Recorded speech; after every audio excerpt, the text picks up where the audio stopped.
عم تسجل في الباصات والاستحباب والزحام الشديد حتى ما نستطيع ان نصل الى مختلفه. واليوم حوالي 3 كيلو بعيد عن الجوال. انا مثلا مريض بالقلب، عندي والدتي لم تستطيع ان تصل، لا يوجد عربات نقل، لا يوجد سلالم كهربائيه، سلالم كهربائيه من وين والى اين؟ من مدخل الجمرات الى العقبه الكبرى. انت تتكلم عن بضع كيلومترات، يعني تتكلم عن بضع كيلومترات.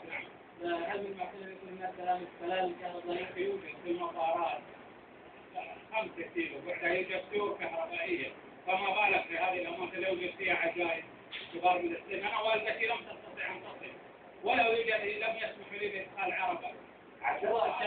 وانا اريد ان اوصلها للمسؤولين. هي الملاحظه اعتقد يبدو بانها وصلت.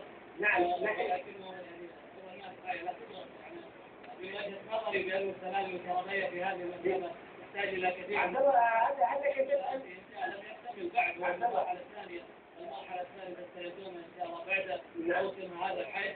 اما عن الطرق والنقل فتحدث معنا بالامس وزير النقل وتحدث عن الطرق التردديه والمراحل القادمه باذن الله في الموسمين القادمين.